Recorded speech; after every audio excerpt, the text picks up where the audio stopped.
যদিও আইপিএল চলি আছে কিন্তু সকলোৰে এতিয়া অপেক্ষা 2024 বৰ্ষৰ টি20 বিশ্বকাপৰ বাবে আৰু আজিৰ এই ভিডিঅ'টোত আপোনালোকক মই জনাবলৈ আহিছো ভাৰতীয় ক্ৰিকেট দলটি কেনেকুৱা হ'ব পাৰে 2024 বৰ্ষৰ টি20 বিশ্বকাপত আৰু কিছু সময়ৰ আগতে বা খন্তেক সময়ৰ আগতে এটা বহুত বেছি ডাঙৰ ৱেবছাইটে কেটামান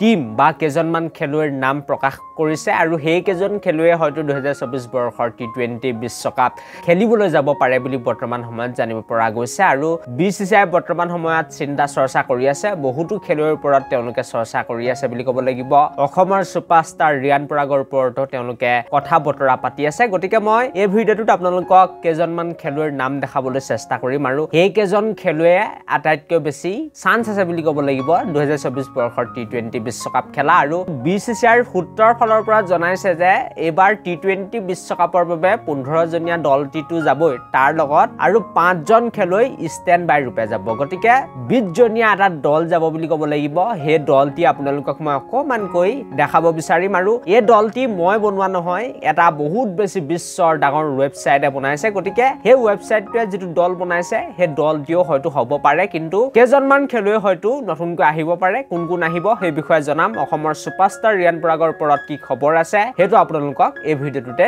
জনাই থৈ যাম গতিকে বহুত বেছি এটা ইম্পৰ্টেন্ট ভিডিঅ' হ'বলৈ গৈ আছে ভিডিঅ'টো প্ৰথমতে এটা লাইক লগতে চেনেলটো এনেকুৱা ধৰণৰ সুন্দৰ খবৰৰ বাবে এতিয়া সাবস্ক্ৰাইব কৰি ল'বলৈ নাপাহৰিব আৰু এয়া আপোনালোকৰ সন্মুখত দেখা পাইছে 2024 বৰ্ষৰ টি20 বিশ্বকাপৰ বাবে যেটো দল সম্ভাৱ্য যেটো টিম হে টিমটো ইয়াত বহু কেজন খেলুৱৈ বেলেগ হ'ব পাৰে আপোনালোকক জনাম কোন বেলেগ হ'ব আপোনালোকে ডাইৰেক্ট টিমটো চাই গুছি নাযাব ভিডিঅ'টো এৰি কোন খেলুৱৈ হয়তো টিমৰ পৰা আঁতৰি যাব পাৰে অসমৰ সুপাৰষ্টাৰ বেটাৰ ৰিয়ান পৰাগক হয়তো আপোনালোকে দেখা নাই ৰিয়ান পৰাগ থাকিব নে নাথাকে সেই বিষয়ে আপোনালোকক মই এটা জনাই যাম ৰোহিত শৰ্মা কেপ্টেইন হিচাপে থাকিব নো ডাউট তাৰ পাছতেই বিৰাট কোহলি থাকিব যি খবৰ ওলাই আহিছে ৰোহিত বিৰাটে টি20 বিশ্বকাপত ওপেনিং কৰিব পাৰে তাৰ পাছতে নাম দেখিছে সঞ্জু চেমছনৰ কিন্তু মই একেবাৰে স্পষ্ট নহয় যে সঞ্জু চেমছন 2024 বৰ্ষৰ টি20 বিশ্বকাপৰ ডাইৰেক্ট টিমত থাকিব কাৰণ দিনেশ কাৰ্তিকে বহুত বেছি ভাল খেলি আছে আৰু এনো সঞ্জু চেমছনক বিসিসিআইৰ ফালৰ পৰা মাহিয়াৰ চকুৰে চোৱা হয় তেখেতক ইমান বেছি চান্স দিয়া নহয় গতিকে মই সঞ্জু চেমছনক অকমান তলৰ ফালে ৰাখিব বিচাৰিম তাৰ পাছতে আপোনালোকে যদি বাকি খেলুৱৈসকলৰ ফালে চাই তেনেহলে যশস্বী জয়সৱাল